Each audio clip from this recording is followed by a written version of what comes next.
Hot and overcast. I take my gear out of the car and put my bike together. Tourists and locals are watching from sidewalk cafes. Non-racers. The emptiness of those lives shocks me.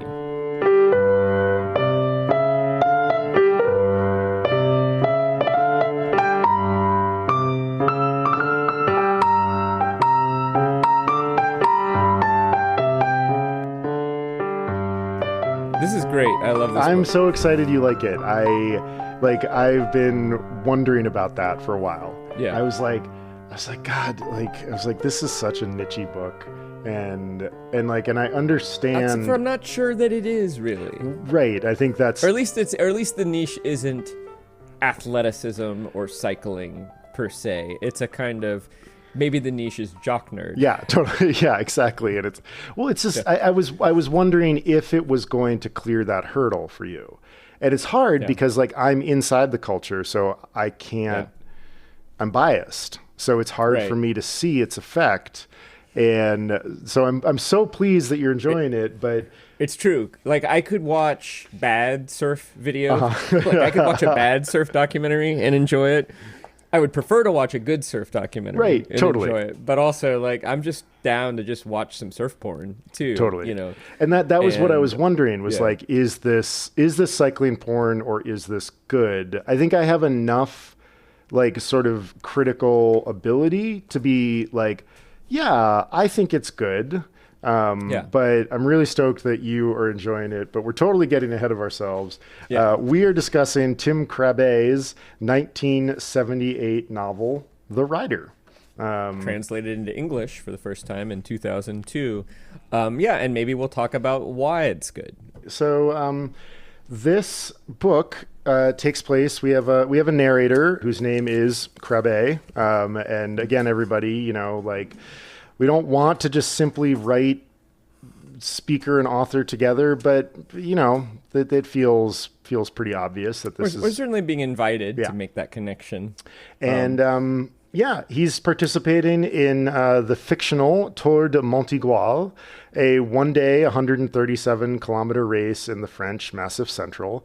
Along the way, we learn about his cycling history, his sporting history, and we get a kilometer-by-kilometer account of his own race experience, full of highs and lows. I'll kick it over to you. Yeah, I think in plot-wise, it's pretty simple. He starts the race and is nervous and thinks he might have a chance, but probably not. He's sort of humble, spots his rival, Barthelemy. And then about halfway through, he catches a breakaway and is one of maybe 4 or 6 riders who seem to be doing quite well. And I don't think this is like the Tour de France sort of strategy expectation that the breakaway will almost always be caught. I think in this kind of amateur level, actually, the breakaway, I'm just guessing, probably wins a higher percentage of the time. Yeah, and in a lot of one-day races, there will be a selection. And it's very rare that there will be a bunch sprint in a difficult hilly one-day race like this one. Milan-San Remo is an exception, but in that one you are literally on flat terrain for 270 kilometers before there are 2 small hills before the end. Right. Yeah. So this is a rather hilly one-day race, and that favors Krabbe, who we understand. I'm placing him as almost always in the top half, maybe in the top quarter, but probably not considered in the top 5 in the sort of amateur. So, but he's having a good day, I would say, and that he's both strong and his strategy is good, is my read on his racing. And that he's also maybe kind of at peak amateur form, right? He's 32 or something like that. He's been doing this for 3 or 4 years, and this might be sort of the apex of his amateur career or close to it. And so he's doing pretty well. And then I don't remember exactly what happens, but basically he kind of falls off and is dropped by the selection.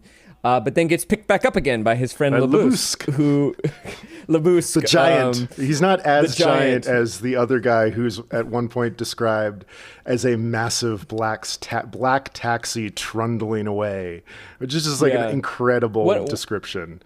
One of them is described as like the guy who's always throwing Charlie Chaplin. Yeah, out of him. The theater Yes, that's him. Yeah, that's the yeah.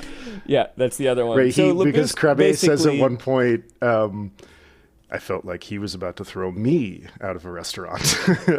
Right. There's so many good one-lines, but Yeah. the plot's simple, right? Krabbe probably doesn't have a great chance. Oh, it seems like he's got a pretty good chance. Oh, he's dropped. He probably doesn't have a good chance. Oh, his friend Lebusque basically kind of lets him draft to basically catch the selection again. We learn this is because Lebusque has a grudge against one of the other writer, Rayon. And then so he is not only in the final selection, but he successfully attacks towards the end and is in the final two, and then loses the race by 5 centimeters in the final sprint to Rayon. I also wrote this little cast of characters here too, so we could review that too. Rayon is young, talented, and I mean, again, my sense is that he's completely lacking in honor. He's a wheel sucker. Krabbe points out at one point that he's a better bike racer than the others because of that. But he still comes in for a fair amount of well-deserved abuse from the other people in the breakaway. I think there's a moment where Krabbe says he's the only real rider. Yeah. Meaning that he and his buddies who honor their temporary alliances, right? The alliances are temporary, but they could betray them, but they honor them. Yeah. They pull their pole.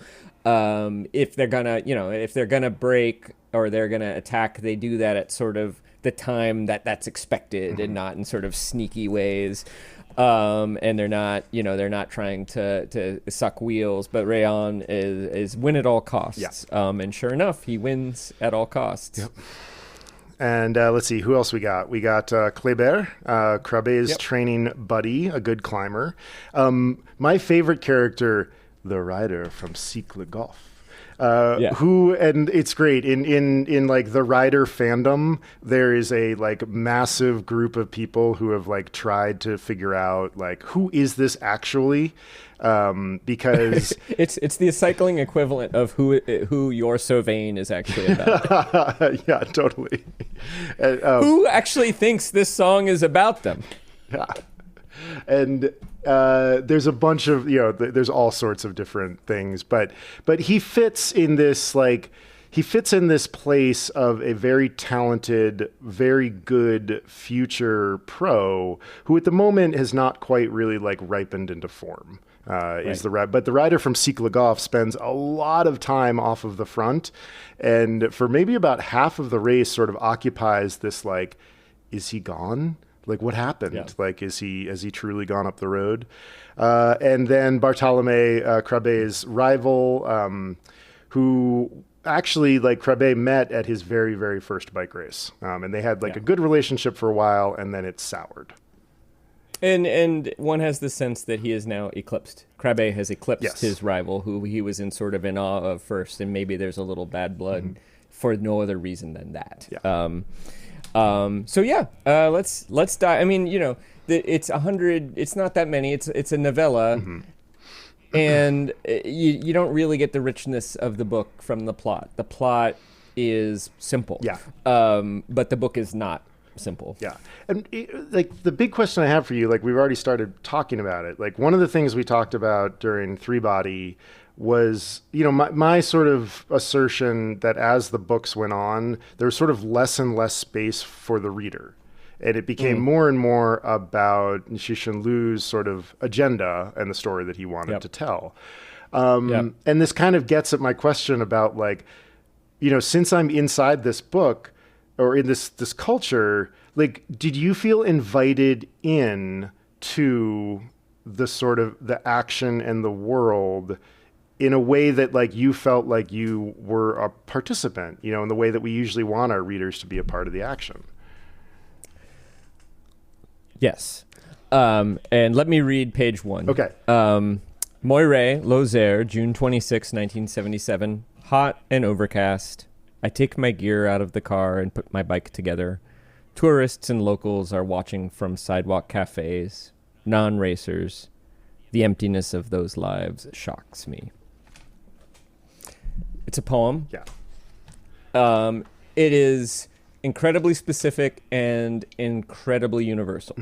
Everywhere cars are parked or driving by, and then also he's like, and I got more. Everywhere cars are parked or driving by with antlers of wheels and frames. A few riders are already pedaling around, smiling, waving. There are a few I don't know. Good riders, bad riders. You can tell good riders by their faces, bad riders by their faces too, but that only goes for riders you already know. We have one of many paradoxical statements, sort of poetically wise paradoxes. I picked my number at a cafe, shake a hand on the way back. Good legs, we'll see. Haha, right? And it's like, okay, maybe you've never been to any kind of race before. I've done a few races of various kinds. I've never done a cycling race. I've done a foot race. I've done a canoe race. It's always like this. Yep. This is the feeling. Yep. This is the feeling. But also, like, this is the feeling of showing up to a radio documentary conference on the first morning. This is the feeling. It's the feeling of showing up for anything that you care deeply about that not everybody in the world does, and being among your kind, the people who do care, and so that to me, it's inviting because it constantly remains universal. And I think one way of reading this book is, this is a book about cycling and racing, and it absolutely is. Like, it absolutely, I'm not saying it's not, but also I don't think you actually have to care about those things to enjoy this book, because it's a book about devotion and effort and human values and complexity and pain, and the themes that are brought out are absolutely universally human, and you don't have to care a thing about, like, guys in, tight clothes, pedaling up mountains in France on road bikes to enjoy that. And I think that lasts too. I don't think that goes away throughout. And I don't always, there's a little bit of an immersion effect. I don't understand all the slang, but I got the basic plot. And I think that even if you don't understand, there's probably some people who would find that immersion effect frustrating. I don't understand. What's the strategy? What does it mean, a wheel sucker? But like, I don't know. I'm a pretty tolerant of it being immersed into a subculture in a book and having to kind of fend my way. It never ends up. There's so much cycling writing that is so bad. Is so like self-involved. And it's too much about the fetishizing of the self, really. And I think this book sort of runs in parallel to those ideas, but never ends up over there. Because I think one of the things that we see is, like, Krabbe swerves from self-aggrandizement to total self-debasement. And you begin to see that the self-aggrandizing is not real. And then you also see that the self-debasing is also not really real. And it's just simply the emotions that he's feeling at the particular time when he's under quite a bit of duress. Right. And one of the impacts I think I had, or one of the impacts for me of reading this, is I realized it reminded me of Hemingway. And then I'm like, but it's way more internal in some ways than Hemingway. And then we talk about Hemingway not having internality, but that's not really true. It's that his internality is thoughts, not feelings. And I think Krabbe is doing the same thing. We always know what Krabbe, the character, is thinking. We deduce how he feels about how he's thinking. He doesn't say, and then my heart sank when my rival beat me. He says, something odd is happening with Rehan's bicycle. It's a little bit, his wheel is a centimeter ahead of mine. And then he says, I am overcome, by the injustice of it all. Do I not deserve to win this race? And I still can. Come on, Krabbe, don't be defeated. You can still win this race. I will. I do it. And I begin, and I find once again the rhythm. But now something odd is happening with Rehan. And we get this like ocean of emotion. But he never says, and then I felt sad, and then I felt angry. We just get thoughts. And the thoughts are sort of universal. And if anything, actually think you have to pay close attention to realize how well Krabbe is racing. Yes. He's actually probably like racing the best race of his life, or one of the best races of his life. But he never tells us that, and he often tells us that all is lost in various, that often the narrative is like, yeah, I've got no chance, or like maybe I have a chance, or that's it for me, or and it's only in like the final 2 kilometers or so where he actually gains some confidence, because he has been unusually strong. He has had good strategy, and he's had some luck, and also his weakness, which is that he's not as ruthless as Rehan, is counteracted. His strength is that he's a good dude, and so therefore Labusque is basically willing to counteract Rehan's strength, which is ruthlessness, through generosity, and so the two are then rendered as equals, and which is exciting, which makes the ending exciting too. One of the questions that I was thinking about bringing up, and then I was like, oh my gosh, too complicated, was going back to the upbeats and downbeats from Project Hail Mary. And I was like, it would be so intricate if you were to do the upbeats and downbeats, because it changes so fast. I mean, I feel like every chapter, and each chapter is like 3 pages, and each chapter has them, but it does also sort of feel like there's a mega structure too, which is sort of like start on a downbeat. Oh, he's doing pretty well, so that's upbeat. Oh, he lost his chance, downbeat. Oh, he regained his chance, upbeat. Oh, but he's probably not going to do very well in the sprint, downbeat. Oh, no, he has a chance to do very well in the sprint, upbeat. Oh, he's winning the sprint, double upbeat. That's basically it. But then within each of those are little, like even in that final finish where Rehan starts to catch him in the sprint, we have a moment where we think that maybe Krabbe, held him off. Yeah.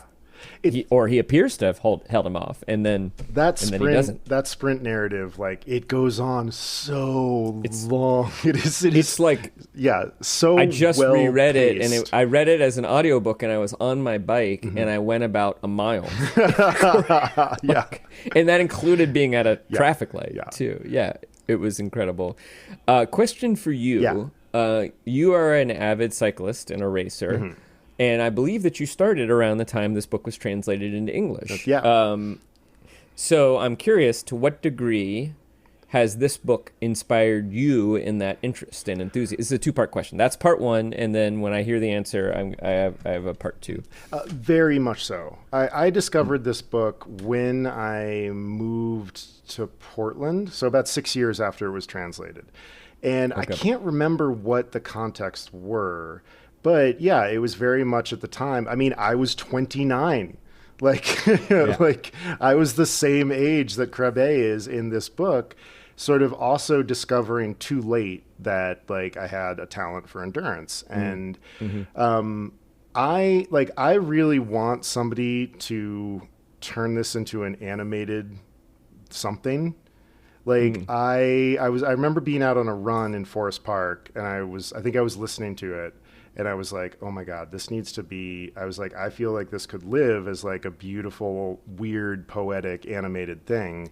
And I'd love to see like a Chariots of Fire sort of period piece, God, like sort of photorealistic movie of it. All the bikes, all the like them all, they're all in their wool and the beautiful bikes made of steel, and maybe there's some Drillium, whatever kind of terrible racing shoes and clips they wore in those days. It'd be marvelous. It would be it would be like the Mad Men of bike racing movies, where the and the location would be no problem, because I'm sure this part of France looks exactly the same as it's always.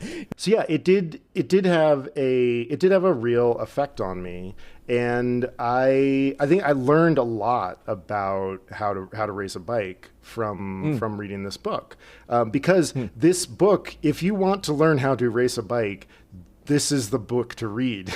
It is fantastically accurate, not just in the racing, play of it, but the mindsets that you can expect to experience in a bike race. Like, this is what your brain does. Like, and also his growing inability to do math and to grok where everybody is completely accurate, as like your sense of the world begins to dissolve. And then recovery too, right? Yeah. Like there's a moment where he's basically hallucinating, and then he comes out of it and is sort of like, there's a landscape again. It's not very wide. It's only about 10 feet on either side. But like, the world has become essentially the road, and then his memories that are completely false and like sort of dreamscape of the other racers and his interactions with them. Incredible moment where he thinks like Eddie Merckx and him are gonna like go out and ride bikes, and the road turns to mashed potatoes, and they eat the mashed potatoes together, and Merckx is feeding him mashed potatoes, and the end of and you're just like, oh, this is some awesome Northern European, like, I don't give a fuck about narrative structure action. But I also like, it works because I'm sort of like, I think that's probably where your brain would go, or something like that in that moment of that. And then also, I mean, I have been enough, I've never really done a lot of racing, but I've done a lot of, enough athletic things to know that your strength and your endurance come and go. And you do have these moments where you think you've lost it, and then you discover a sort of a hidden well of strength and clarity. I don't know what's happening physiologically. You probably do. Like maybe you're suddenly like burning fat instead of carbohydrates or something like that. But, that change in mental state, to me, it's both like, on the one hand, it's absurdist and experimental and sort of like Moby Dick, like we're just, and then on the other hand, you're sort of like, no, I think this is actually kind of hyper realistic to some degree as well. Well, second question about inspiration then is, what does it say either about you or this book that your inspiration for athleticism is a story of kind of like pain, heartbreak, failure to live up to one's dream, and loss? Well, another question that I was like tooling around in my head was asking you if there is any other possible ending for this book, given the whole structure and everything we learned and everything like that. I don't think there is another possibility other than Krabbe comes in second. Like, because the book, talks about the fact that bike racing is about losing. Like, that is the entire nature of bike racing, is that you are going to lose. You're probably never going to win a race. That's the likelihood, is that you're never going to win. If you're an average competitor and all the competitors are average competitors, you're going to win. You might be expected to win like 1 out of 150 races or something like that. And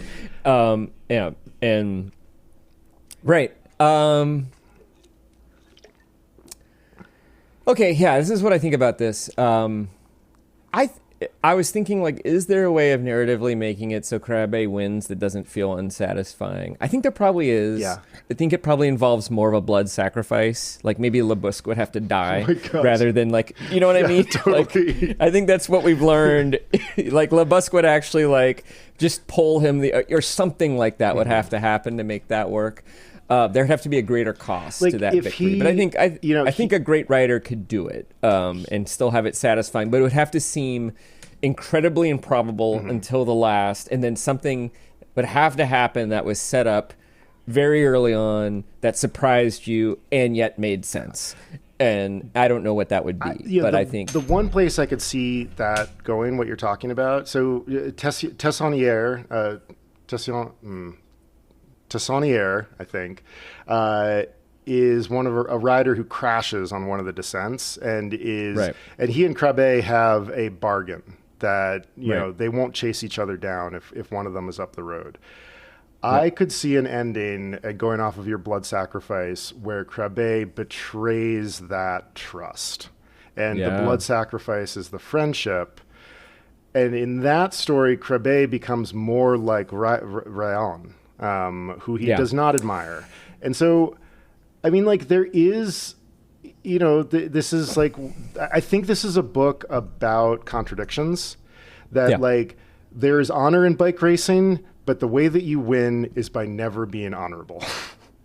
Well, then, okay. So I will fully answer your question some more, but would you rather be Krabbe in this race or Rayon? Would you rather have Krabbe's race or Rayon's race? I think that my results speak for themselves in that way. No, I imagine that you're actually Lebusque. That's how I imagine you are as a correct. That is like 100%. You are his size, and you're probably constantly like hauling people riders who you're friendly with like into the break, and then they're like, "Thank you very much, Chris," and then they go win the race. That's what I. Yes, that was 100% my role. And a few times I got to experience what Krabbe does. Yes, I was in a stage race years ago, and our team leader comes up to me and was like, "I'm done. You're the GC guy now," because I was second on the team, and I was like, "What? I don't want that." And had a similar experience to Krabbe of riding myself inside out, and just barely catching the lead group at the finish line and finishing, 14th. Something like that. Well, but I guess, and you said that Krabbe's is the role, either somewhere Lebusque or at your best Krabbe is the race that you normally have. Do you resent that? No. Would you rather be Rayon? No. I think that's the point of this book. Yeah. At one point, not Krabbe and Rayon are riding. I think they have broken, or maybe they're trying to catch the other break or something like that. And Rayon is sucking Krabbe's wheel, and Krabbe says, "Hey, Rayon, I'll make a deal with you. How about you win the wheel sucker race and I win the real one?" And I think that's what happened. Yeah. Right? Like, I think ultimately in this sport, you could choose to think that you're racing all the other racers, or you can choose to think that you're racing yourself. And my sense is that Krabbe actually probably raced the best race of his life. Yeah. That he's stronger than he's ever been. He got a little bit lucky, but he also, I think even his initial attack to catch the break is sort of brilliant. And then the fact that he hangs in is brilliant. And then he gets lucky with Lebusque, but then he also is set up. And my understanding is that he is not as swift, but maybe can maintain a sprint a little longer than Rayon has. So if he could time his sprint in such a way to make Rayon break a little early, that he might be able to essentially like make Rayon play his game, which he does not do. Yeah. But he probably races. He's probably the slightly less talented rider, and he also is the more honorable rider. And it's that. And probably if he was willing to be as dishonorable as Rayon, he might have had more of a chance. And that's just not him. And I think this book is about... There's no way it's about the deep contradiction here, because there's no way that Krabbe could have found the strength to ride the race as well as he did without really wanting to win. Yeah. And there's no way that he can win without betraying his values. And the reason he wants to win is that he loves the sport, and winning the way Rayon wins would betray the love of the sport and is therefore impossible for him. Yeah. And I think that is a very big topic. Yeah. But I also think that, I don't know, I mean, somebody else could read this and be like, oh, it's a book about a loser. And I don't want to be a loser. I want to be Rayon. And that's fair. But I think this is a book that anybody can kind of take. There are a lot of things you can take from it, but I think what I take from it is that actually Rayon or Krabbe, he loses, but he kind of wins because he's absolutely, his coach says you rode well, which honestly, is the praise that most people are looking for in bike racing. Right. Like, to be called a good rider is like the highest praise, that you could get from your teammates or friends or rival, something like that. And Krabbe was the best rider on this day. Yeah, he is didn't finish the first. rider, because there's also the rider from Cycle Golf, but he's not, that's not our titular rider. Our titular rider is Krabbe. And I'm trying to find, here we go. Well, and you bring up paradoxes, and I think that like without Krabbe's chess background, which is amazing. He was he was a very, very good chess player. Very good chess player. Yeah. And he's still probably a better chess player than a cyclist, because he was never a pro cyclist. No, he was a very good amateur. A very good amateur. There's a great quote of his that he says, in the late 70s, I got into road cycling enough that chess became my second sport. And it's just like a beautiful, lovely. And so I've got a reading. It's 2.5 pages, so it's probably going to go on a bit. But I think that this is a good way into the book. I mean, other than your first paragraph, which is such a killer first paragraph. Like, it's just, he really, Krabbe's economy as a writer is astonishing. I also think you could open the book to any page, put your finger down on any paragraph and read it, and there would be something to admire. It's one of those books where sometimes it's weird, but it's always good. And it's always it's like a book of poems that tell a story, kind of. Well, this is one of those weird sections, but it's not the weirdest section. It's not the hallucination. I have a reading from the weirdest section. Happy days. Which I also happened to be napping when I was listening to the book, and I kind of fell into a nap and then kind of half woke up. Yeah. How about the little digression that says numbers that have been worn by riders who have died in bike races, and it's just 1 through 100 just written out. It's just like, it's incredible. Just the best. Yeah. Okay. When I withdrew to Anduze in 1973 for my first period of cyclo-literary hermitry, I believed that, while cycling, I would come up with thoughts and ideas for the stories I'd be writing the rest of the time. Fat chance. The rest of the time I spent jotting in my cycling logbook and keeping statistics on my distances and times. And while cycling, I thought of nothing at all. On a bike, your consciousness gets small. The harder you work, the smaller it gets. Every thought that arises is immediately and utterly true. Every unexpected event is something you'd known all along, but had only forgotten for a moment. A pounding riff from a song, a bit of long division that starts over and over, a magnified anger at someone is enough to fill your thoughts. During the race, what goes round in the rider's mind is a monolithic ball bearing, so smooth, so uniform that you can't even see it spin. Its almost perfect lack of surface structure ensures that it strikes nothing that might end up in the white circulation of thought. Almost nothing, that is. Sometimes a microscopic flaw still manages to strike a chord.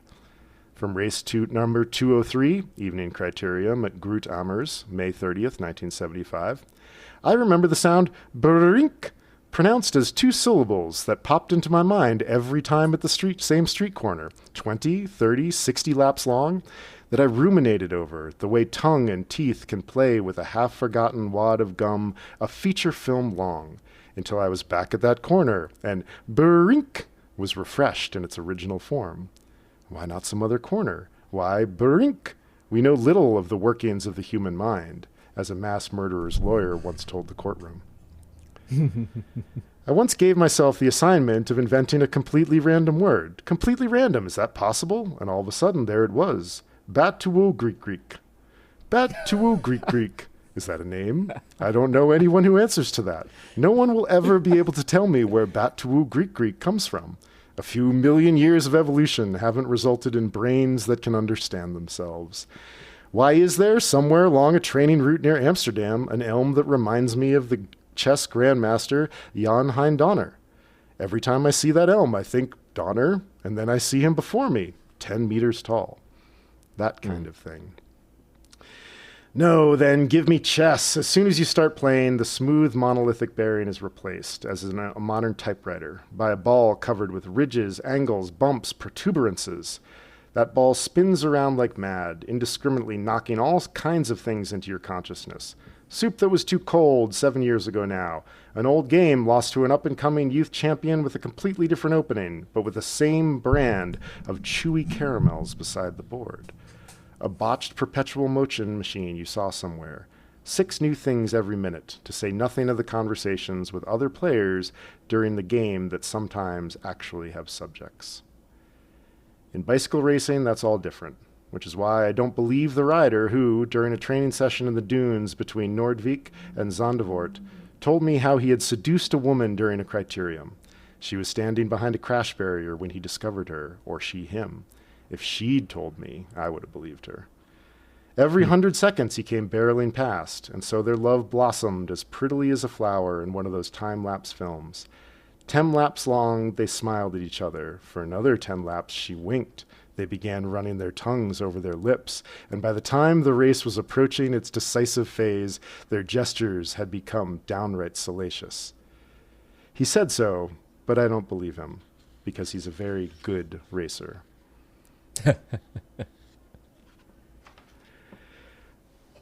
You're right. Like, you could open up the book to any, like, dozens of sections like that are helpful and weird and elliptical and digressional and spiral off in strange directions, and it always works.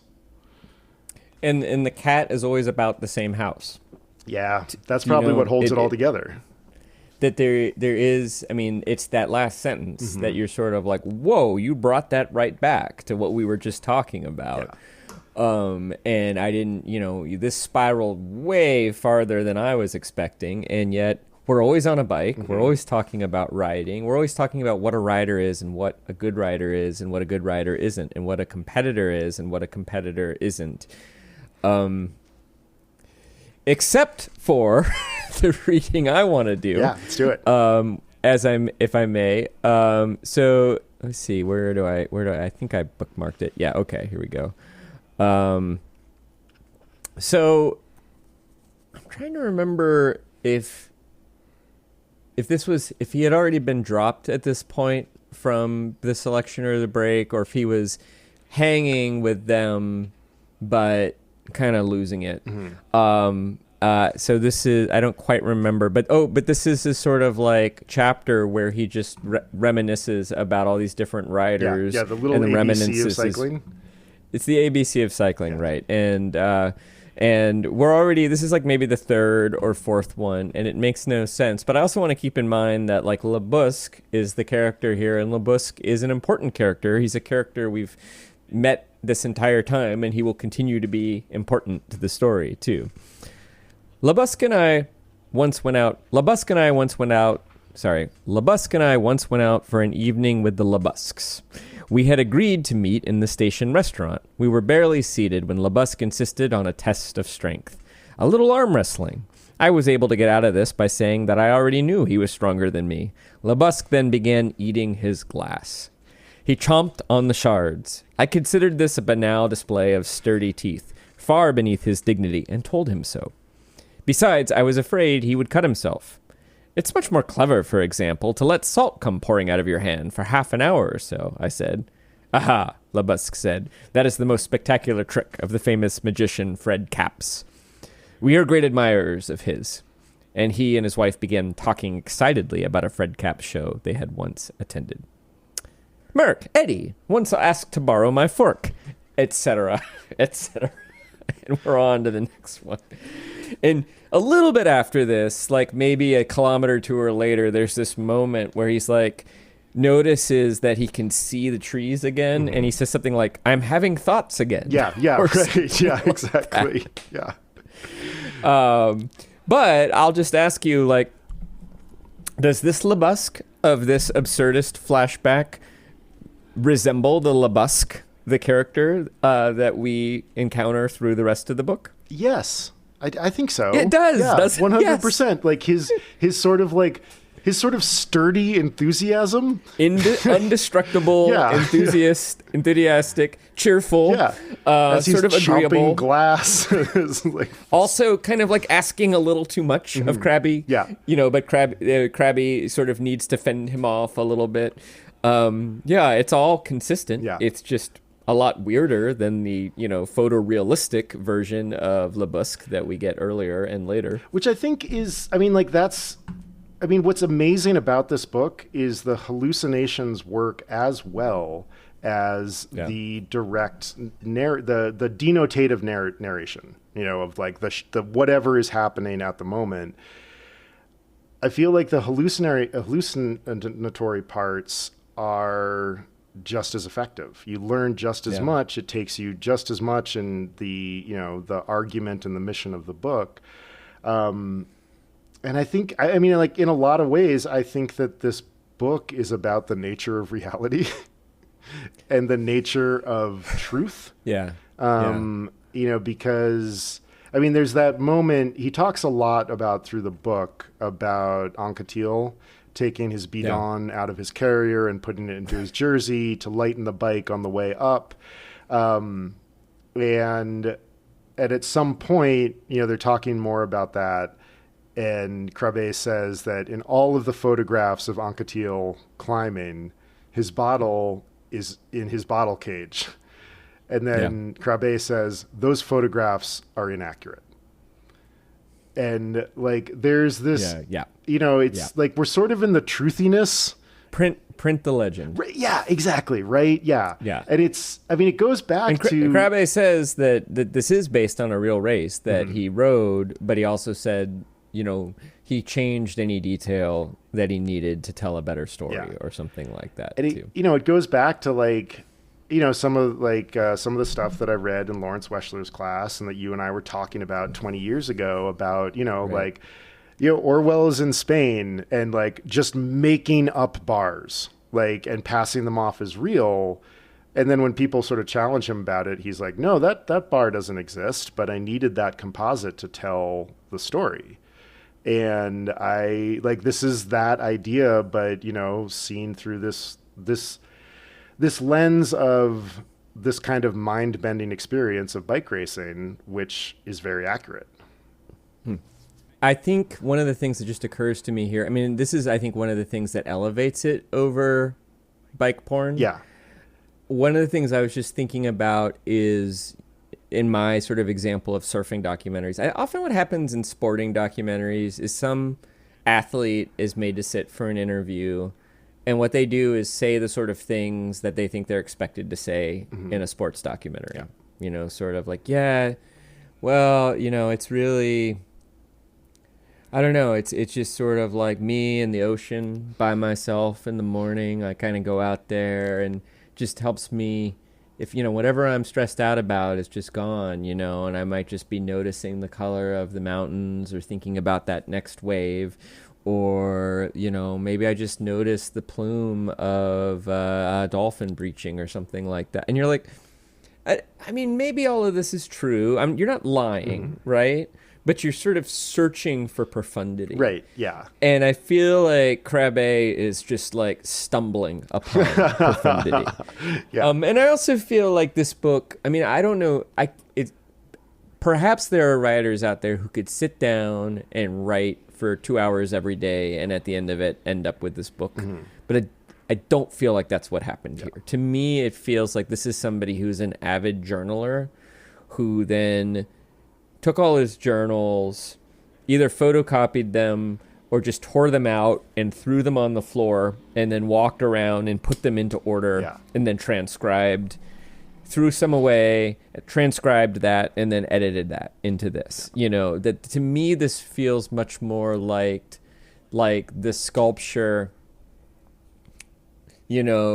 that it was discovered in the block of marble than the sculpture that is built from a frame with wire and clay. I could be wrong about that, but I feel like I just don't. There's so much weirdness, and I just don't think you sit down at your desk and write that weird. Yeah. I think that you have a weird thought when you're, like at the hotel after the race and you write it down in your journal and you forget about it. And then you have a practice of referring back to those journals. That's the only way I could imagine this being created. Well, he even brings up like that, basically that exact idea that you're talking about. Because what you're talking about is like sort of assembling a mythology of the self kind of like after you've sort of made it. And so you're kind of trying to justify the actions that you've taken to get you to the place where you're at, which is what's so weird about those sports documentaries. And you're like, I don't feel like you're actually talking about surfing, and I don't feel like this is your actual experience. There's that moment when he sees the girl. Maybe you're talking about your idea of what you would like surfing to be. Yeah. That might be totally sort of legitimate. But it's not the thing itself. And like, there's that moment when Krabbe sees the girl in the in the crowd, and gets like completely bent out of shape about her, even though he doesn't know the first thing about her, because what he's saying is that she's participating in a world that of gestures and brands, things that point at other things. And, and it's this sort of means to an end thing that, is basically the culture that we live in now, where it's like, no, we don't actually do stuff for the thing itself. We do stuff to prove that we did it and show it to other people afterwards. And his answer to that is like, the only reason that I want to do this is because it's road racing. Like, not for anything else. It's for the whole experience of just it. And I think that's what makes the book work so much, is he continues to he just returns to the stuff over and over and over again. He doesn't try to turn it into a metaphor. He just lets it be its weird thing. And of course, we've heard this a million times. If you want to hit the general, go as deep into the specific as you can get. Yeah. But I'm sure that there's probably paragraphs he wrote that don't do it, right? Part of it is that you have to have an excising eye. We don't get to see the first drafts. I'd love to see the first draft of this novel. That'd be wild. I would love to see what he thought it was and what it became. Because I think that there's some first drafts that I create where I can kind of see the trajectory from the beginning. And it's sort of like, oh, I just got to knock a few more bits of marble off and I'll have, my statue. And there's others where it's like, oh no, actually the thing that I thought was the main idea is not the main idea. And this sort of weird digression maybe is actually the thing that we're chasing, and that, this could be something like that. I don't know. I want to read you another part that's stuck in my brain and ask you another question. So Rehan is 1, and he's getting his, his glory, his award, the flowers. A girl apparently comes over and gives him flowers, and they kiss. And the crowd is they kiss. Rehan raises the bouquet to the crowd, shouting, applause. Do I clap along with them? No. By applauding, I would be saying, hell, Rehan, it wasn't that important. It was just good fun. I would be saying, you only beat a part of me. And the rest, what does it care? It applauds you. But Rehan has beaten all of me. He who applauds his victor denies that and belittles him. Being a good loser is a despicable evasion, an insult to the sporting spirit. All good losers should be barred from practicing a sport. Rehan takes 1 flower from his bouquet and gives it to the girl. Once again, he holds his flowers on high. Bravo, Pupu! The sense of superiority bolstered once again. I'd like to press him against me. I'd like to lean over that stone wall with him and look at the little river, talk about our adventures. Without masks, I'll tell him that he has great talent, but that until he turns 20, he shouldn't win as many races as possible, but gather as much courage as possible. Do you agree with the character? Now, I don't know what the writer thinks, but the character, Tim Krabbe, says, at least in this moment, he who applauds his victor denies that and belittles him. Being a good loser is a despicable evasion, an insult to the sporting spirit. Do you agree? I personally do not. But I also know that champions are different. Like they just exist in a different place, in a different mindset, where I can 100% understand the nobility of what he's saying, because what he's actually saying is like, no, I am respecting you by not clapping for you. Right. And that I am keeping this thing that we created together pure. And you defeated me. So this spring at the Giro d'Italia, Isaac Del Toro and Richard Carapaz watched each other. Del Toro was leading the race. Carapaz was second. they watched each other as Adam Yates rode up the final climb away from them. And basically, Carapaz was like, "You're the leader. You got to chase." And Del Toro was like, "Absolutely not. You're trying to win this race. You want to win. Chase him down." They watched each other into the void, and Adam Yates won the Giro d'Italia, and Del Toro did not shake Carapaz's hand at the finish. And I think it's really true. I think what he's saying, I don't think I would be able to do it, but I'm not a champion. I also wonder, though, if Tim Krabbe, the author, is giving us Tim Krabbe, the loser, who's justifying and rationalizing a kind of ugliness that actually maybe betrays the beauty of the sport, the sporting spirit, and coming up with a very elaborate, convincing rationale. Or, but I also wonder, I'd really like to know what the character of Tim Krabbe would have done if, one of the writers he respects had won. And that, I kind of like that we don't know. Because I feel like I don't agree. But it's weird because I think that it's sort of like what I'm saying earlier, is that I'm not sure that Krabbe, the character, could have raced the race he did and feel any different in that moment. And it was a beautiful race, and it was a race, I think, that embodies the promise of that first line, "The emptiness of those lives shocked me," which is what's compelling about this whole thing. Yeah, absolutely.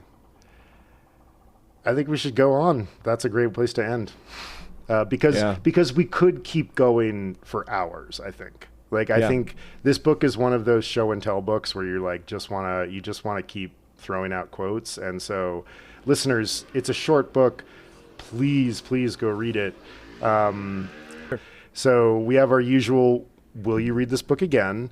But I wanted to add, and I don't know if we do this going forward, but what can you take away from this book as a writer? I can give you two right off the bat. And one is just inspiration to be a bit more rigorous and systematic with my journaling practice. That, half awake dreams are gifts and hallucinations and thoughts and metaphors that occur to you when you're doing something athletic and you write them down are gifts. And I'm probably better than most people at writing those moments down, but I often just sort of then it doesn't go anywhere. I don't really have a writer's journal. I have a bunch of little notebooks. Sometimes I remember to do something with that. But I think that this book shows how you can be rewarded if you keep those scraps of truth around you. And then the other one, I think, as a writer, is that it's the internality of thoughts versus feelings. I think so often as a writer, we summon to come up with an emotional narrative. My friend Emma Rathbone is really good at this kind of writing. So some people do this really well, where the description of a feeling is an adjectival metaphor. And I've never been particularly good at that. Some people are good at it, but this doesn't really do that. Instead, what it gives us is internality as thoughts. And the thoughts can be quite simple, but they can also reveal quite a bit. And I think there's a kind of craft key, and it's kind of Hemingway-esque. It's kind of Joe Haldeman-esque. I feel like he's got a little Hemingway, and then he also has a little T.S. Eliot or James Joyce. Yeah, a little Wallace Stevens, like the weirdness, thing. The comfort with departing the world as we know it.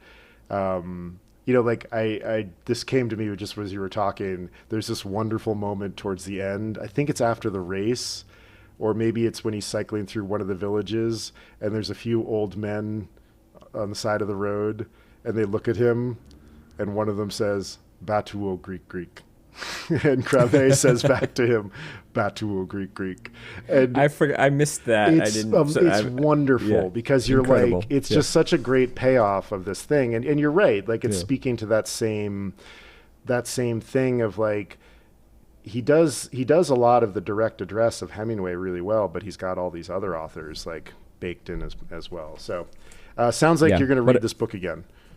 I will. Yeah. And what about you? Yeah. I mean, like, I think this is a book that you can keep right next to your writing desk. And when you are, when you need just something different, just grab it and open it up and read a paragraph and be freed by what is there. For me, the thing that I'll take, I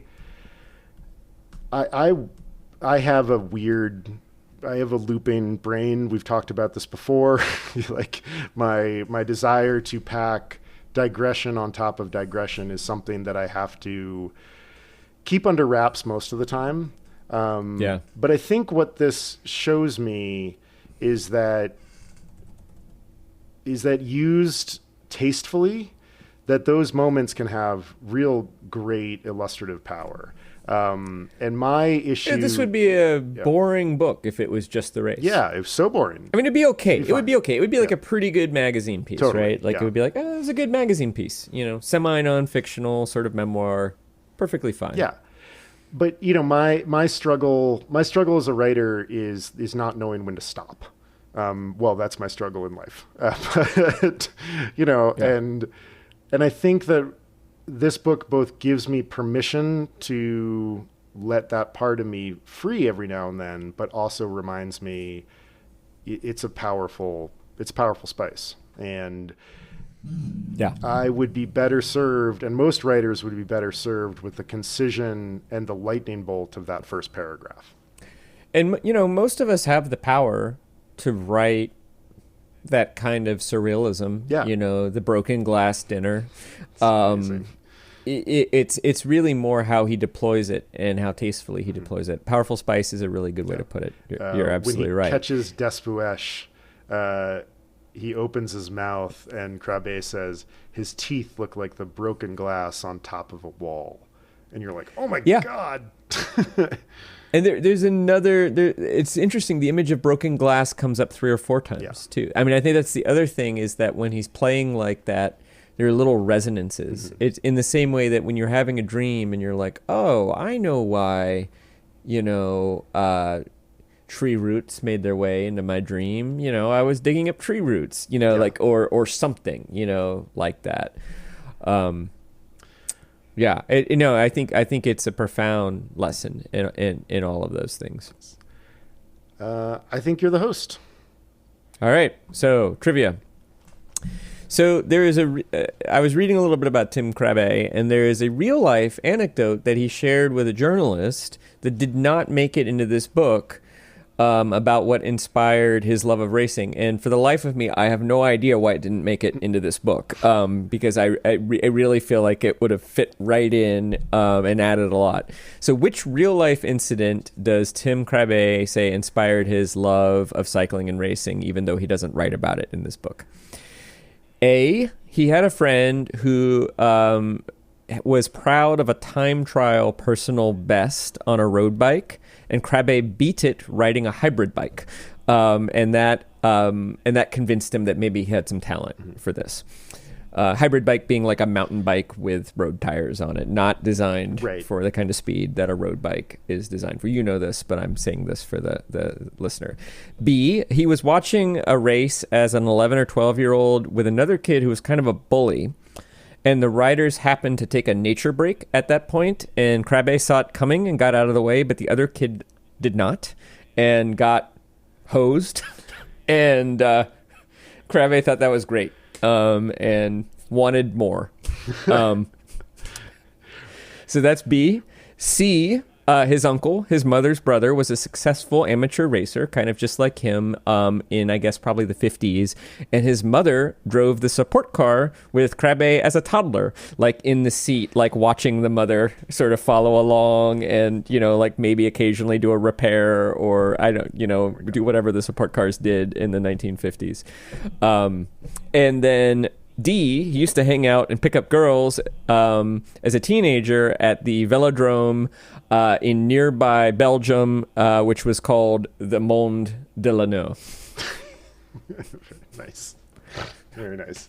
Good name for a That is a velodrome, great I name thought. for a velodrome. You're right. That would be, the art would take care of itself. That'd be so much fun. Yeah. I think it's B. Damn it.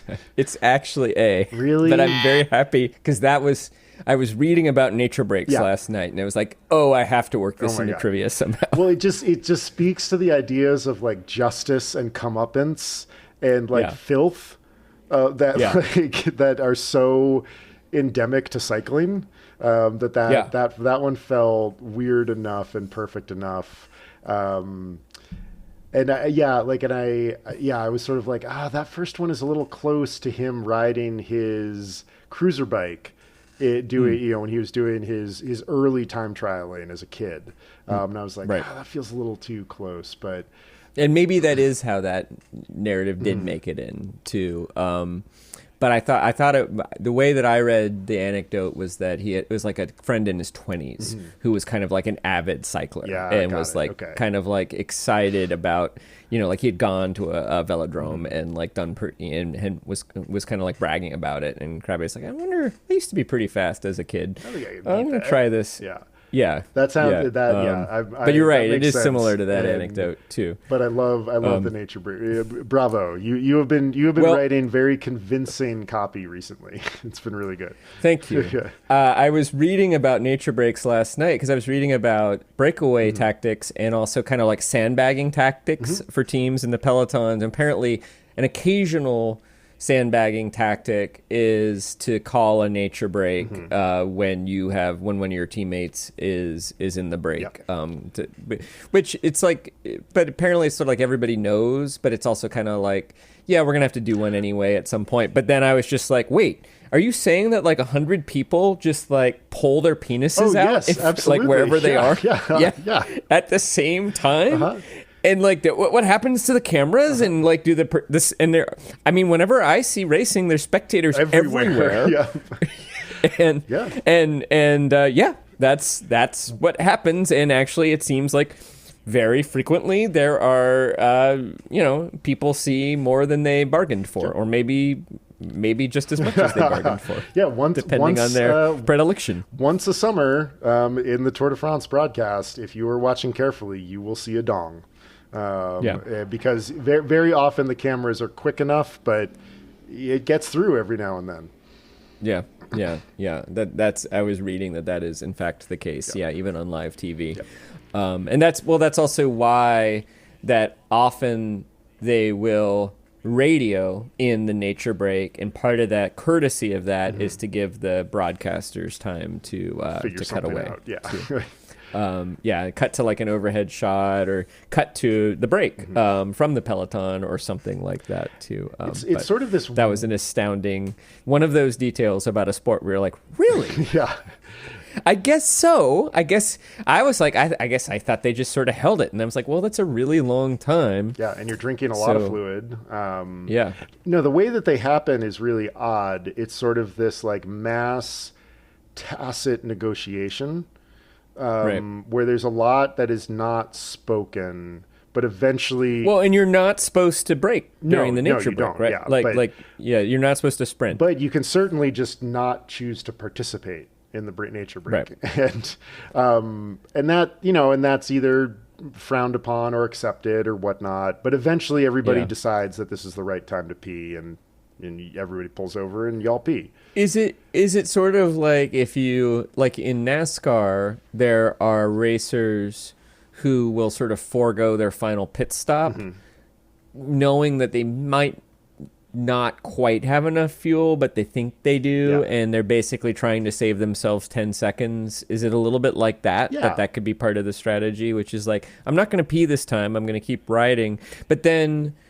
So you're not supposed to sprint, but you could just cruise. Yeah, you could slow roll. And then you would become sort of like a kind of breakaway by default at that point. Yeah, you get rolled back up pretty quickly, and like it's never going to be something definitive, because if there is a feature up the road where it's important to be in front, the fight for that is going to start 50 kilometers out. And so the nature breaks usually happen during periods where either they've got the break under control and they're sort of like, all right, they're sort of 2 or 3 minutes up the road. We can afford to give them 30 or 40 seconds. Or they happen very early. That's when usually when the break goes up the road and is established, there'll be a big nature break. Yeah, I see. Early on, because you're like, we're going to have that. Yeah. Did the breakaways ever take nature breaks too? Usually they will pee while rolling. They will, okay. and that never gets on TV. Oh, the 1 foot clip I was reading. Yes, yeah. You sort of like, you kind of hold your hood with your left hand and you pull your shorts down with your right hand. Your right foot is down, your left foot is up, and you kind of swivel towards the side and you pee. Fascinating. Some riders will just pee in the peloton without stopping. Right. Deeply frowned just upon. like a surfer. Yeah. Another thing that's surfing and okay. Yeah. Well, all right, ladies and gentlemen of Upper Middlebrow, we just got a digression about the nature break. So peeing. So the Tour de Monte Dongs and spandex never actually existed as a bike race. Although the mountain did get used twice in the Tour de France, once in 1987 and once just a few years ago in 2020, where it actually finished. It was a summit finish at the top of Monte Gual. And all of the little cols that he describes are there. They're part of the race. It's really cool. And those are cols like couloirs, like little valleys, right? Like no, those are little summits. So a col is same idea. Yeah. Same, so that same usually idea. you'll say a col, meaning like that's the top of wherever we're that's racing. The top. To. Okay. Yeah. But you're talking about like a little summit formed by a drainage, not the main summit, but like on the shoulder of a mountain, there are little bumps. Totally. Yeah. So maybe the road is like wrapping around the side of a mountain, and that col is a particular high point. You might drop down again and then go up to the top. But so the following books or movies also feature bike races that may or may not exist. So which of the following contains the real race? Was it A, 1985's American Flyers, which starred Kevin Costner and focused on the Hell of the West, a one-day classic in Colorado? B, Hugo's Magic Pump, a 1970s Italian adult film in which a successful Italian 6-day racer competes in a week-long cross-Italy stage race called the Giro d'Emilia-Romagna. The mob is trying to stop Hugo from winning, and they attempt to do so by throwing various women at him to, quote, erode his stamina. Or was it C, 1979's Breaking Away, in which a team of Americans challenge a group of professional Italians at the Little 500 at Indiana University? So we're looking for the real race out of the Hell of the West, the Giro d'Emilia-Romagna, or the Little 500 at Indiana University. You know, Breaking Away is a great film. It could very well be a real race, but it also sounds like something they would have just made up. I'm sure there were races at Indiana University. But that one, the one that would sort of draw an Italian cycling team, I'm guessing that's an invention. Hell of the West sounds fun, but I think what's the first one, the Italian one called? Giro d'Emilia-Romagna. Emilia-Romagna. It's like I think it's that one. Okay. I like the idea that they would make an adult movie out of a real race in that way. And also it's like if you're trying to come up with a premise of like why people would be motivated to throw women in the way of a cyclist, I feel like the Italians are crazy enough where they'd be like, yeah, of course, that makes total sense. Yeah, it's a great idea. So that's why I'm picking that one. Well, it is in fact Breaking Away. The little 500 does exist. It's a real race that, of course, is coined from the Indianapolis 500 being the big 500. Right. But, oh my gosh, have we got to track down Hugo's Magic Pump, which apparently is incredibly hard to find. But is a 1970s... Some people describe it as burlesque. Some people described it as full adult. But yes, the mob is trying. Basically, Hugo is winning races that the mob wants somebody else to win. So it sounds like it might be more of a kind of like B movie with boobs than a full on, like Death Race. In America, there were a number of B movies in the 70s that were kind of like Race Across America movies. Yeah. The two biggest ones that I can think of are Cannonball Run and Death Race 2000, which I believe were both produced by Roger Corman. One of them has David Carradine and Sylvester Stallone in it. Death Race 2000 is actually surprisingly good, despite being schlocky. But there's also, actually, if you remember, one of my trivia questions from The Arrest was inspired by a character in that movie who did like ride in her car topless or something like that. Yeah. So there was a fair amount of lung tissue in this movie. External lung tissue. Oh my God, amazing. But yeah, we have got to try to find that movie because it does exist and it sounds wild. The reason that it shows up in lists of bicycling films is apparently the footage that they use is real from like real races and is like breathtakingly beautiful. And so it's this weird mixture of this like gorgeous B-roll and then this intensely B-movie burlesque plot. But I guess it's really, really, really hard to find. You might have to go to Italy, right? And like, look for a video store or a family that has it or something like that. Wow. Yeah, it is so, one of the things that's so fun about this book too is, and that's also kind of fun and intriguing about watching like the Tour de France or any European cycling is you're just like, wow, like people in Europe really care about skinny guys in like skinny clothing riding bikes on cobblestone roads is like really interesting for Europeans. Like they get really excited about it. And just, we were watching a stage in the Tour, when was it, April?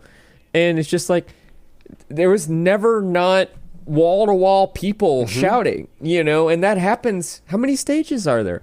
Like, we were watching a one-day race, but that is followed up by the Giro in May, the Tour in July, and then the Vuelta in August, September. I think one of the things that probably seems a little odd in this book is the fact that he's ridden 350 races in 4 years, which is not odd at all. Like most good amateurs and in Europe will race 100 times a year, and pros will race 200 days a year, which is like horrifying. I feel like that's too much. Like that's just not good for your body. Nope. Well, amazing. It's amazing. And I guess they don't have baseball, so they got to have something to do in the summer. And I feel like also my sense is that racing fandom in Europe has that same feel of like a summer hang as a baseball game, which is you can go to the baseball game and watch the baseball game. You could also go to the baseball game and not watch the baseball game and have a pretty good time. Just be depending on, again, what your predilections are. You might just enjoy watching some guys in nice white clothes or you might just enjoy drinking beer and talking with your friends in a loud place. Yeah. I mean, people park their camper vans for a week on the coals to watch them go by for a few seconds, but it's a glorious holiday. Beautiful weather, beautifully long days, and you don't have to work for 3 months because it's Europe. Why not go up in the mountains and watch some skinny guys ride by? Well, what's next? What is next is David Halberstam's The Amateurs, which our friend Justin, who is in the Adriatic right now, texted me because apparently somebody he worked with at Nobles has some connection to this book somehow. That's right. Assistant coach has some connection to this or something. I don't know anything about this book other than I think it has something to do with like crew racing. Yeah, but it's glorious. I'm very excited to read it together. So that's what's coming up next. We're reading through the end of chapter 11. And Upper Middlebrow is a Small Point production. Chris Bagg and Jesse Dukes are chasing the podcast breakaway. Music by Ben Pajak and Jesse Dukes. Design and website by me, Chris Bagg. We are supported by Jenny Grieve and Justin Reich. Thank you so much, guys. Find us on Patreon, the rest of you, where there are a number of tiers at which you could show your support. And a reminder, Chris Bagg and I are both writers and editors and can help you with your writing, podcasting, or editing project. You can see some of our portfolios and learn more at our respective websites. I've been reading a lot of script today. You sure have. Yeah. And for the last few weeks. And for the last few weeks. You can see our portfolios and learn more at our respective websites, chrisbagg.com and jessedukes.com. Jenny Grieve has signed up for her editorial consultant that she gets from being a patron, and we will wrangle Justin when he's back from Europe. And listen to The Homework Machine. Yes, please do. From the Teach Lab podcast. Thank you. Writer up. Writer up. Nature break. That's actually pretty accurate.